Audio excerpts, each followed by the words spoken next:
بسم اللہ الرحمن الرحیم۔ السلام علیکم دوستو، امید ہے آپ سب خیریت سے ہوں گے۔ Welcome to my channel. آج ہم اناٹمی اور اس کی برانچز کے بارے میں جانیں گے کہ اناٹمی کیا ہے اور کون کون سی اس کی برانچز ہیں۔ سب سے پہلے اناٹمی کی تعریف، انٹروڈکشن۔ اناٹمی میڈیکل سائنس کی وہ شاخ ہے جو انسانی جسم کی ساخت اور اس کے مختلف جسمانی اعضاء کے آپس میں تعلق کا مطالعہ ہے۔ اناٹمی ایک یونانی لفظ اناٹوم سے نکلا ہے جس کے معنی چیرنا پھاڑنا کے ہیں۔ اناٹمی کا علم زیادہ تر چیرنے پھاڑنے کے عمل پر مشتمل ہے۔ اناٹمی کی شاخیں، انسانی اناٹمی کی درج ذیل عام شاخیں ہیں۔ نمبر 1 پر ہے گراس اناٹمی۔ انسانی جسم کے کسی عضو کا عام آنکھ سے مطالعہ کرنا گراس اناٹمی کہلاتا ہے۔ کلینکل اناٹمی، اناٹمی کے علم کو کلینکل پریکٹس میں استعمال کرنا کلینکل اناٹمی کہلاتا ہے۔ اناٹمی کی یہ شاخ انسانی ساخت کا مطالعہ کرنے میں انتہائی مفید ہے اور میڈیکل کے ماہرین کے لیے سب سے زیادہ اہم ہے۔ اس کے بعد ہے اپلائیڈ اناٹمی۔ کسی بھی مرض کی تشخیص اور علاج کے لیے اناٹمی کے علم کا استعمال اپلائیڈ اناٹمی کہلاتا ہے۔ اس کے بعد ہے سرفیس اناٹمی۔ انسانی جسم کے اندرونی اعضاء کو جسم کی بیرونی سطح یعنی جلد پر لکیروں اور نشانوں کے ذریعے ظاہر کرنا سرفیس اناٹمی کہلاتا ہے۔ اس کے بعد ہے ریڈیوگرافک اناٹمی۔ یہ اناٹمی کی وہ شاخ ہے جس میں انسانی جسم کے مختلف اعضاء کا مطالعہ x ray, ultra, C T scan اور ایم آر آئی وغیرہ کے ذریعے کیا جاتا ہے۔ اس کے بعد ہے ٹوپوگرافک اناٹمی۔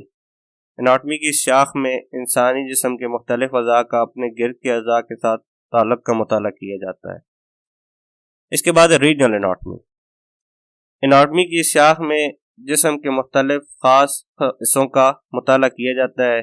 جسم کو 3 حصوں میں تقسیم کیا گیا ہے، اوپری اور نچلی سطح کے اعضاء یعنی ہاتھ اور پاؤں۔ نمبر 2 پر سینہ اور پیٹ اور پیلوک۔ نمبر 3 پر سر اور گردن۔ اس کے بعد ہے موربڈ اناٹمی۔ اناٹمی کی شاخ میں بیمار زدہ ٹیشو کا مطالعہ کیا جاتا ہے۔ اس کے بعد ہے ٹیراتولوجی۔ اناٹمی کی شاخ میں ماں کے پیٹ میں موجود بچی کی نشو و نما میں خرابی یا پیدائشی نقاص کا مطالعہ کیا جاتا ہے۔ اس کے بعد ہے ڈسکرپٹیو اناٹمی۔ اناٹمی کی شاخ میں جسم کے مختلف نظاموں اور اعضاء کا مطالعہ کیا جاتا ہے۔ اس کے بعد ہے ہسٹولوجی۔ اس میں خوردبین کے ذریعے انسانی جسم کے مختلف اعضاء کے سیل کا مطالعہ کیا جاتا ہے۔ اس کے بعد ہے اوسٹولوجی۔ اس میں انسانی جسم کی ہڈیوں کی ساخت کا مطالعہ کیا جاتا ہے۔ اس کے بعد ہے آرتھولوجی۔ اس میں انسانی جسم کے جوڑوں کی ساخت کا مطالعہ کیا جاتا ہے۔ اس کے بعد ہے مائیولوجی۔ جسم کے مختلف مسل کا مطالعہ مائیولوجی کہلاتا ہے۔ اس کے بعد ہے نیورولوجی۔ اس میں نرو سسٹم کی ساخت مثلا دماغ، اسپائنل کارڈ، کرینیل نروز اور اسپائنل نروز وغیرہ کا مطالعہ کیا جاتا ہے۔ اس کے بعد ہے ڈرماٹولوجی۔ اس میں جلد کی ساخت کا مطالعہ کیا جاتا ہے۔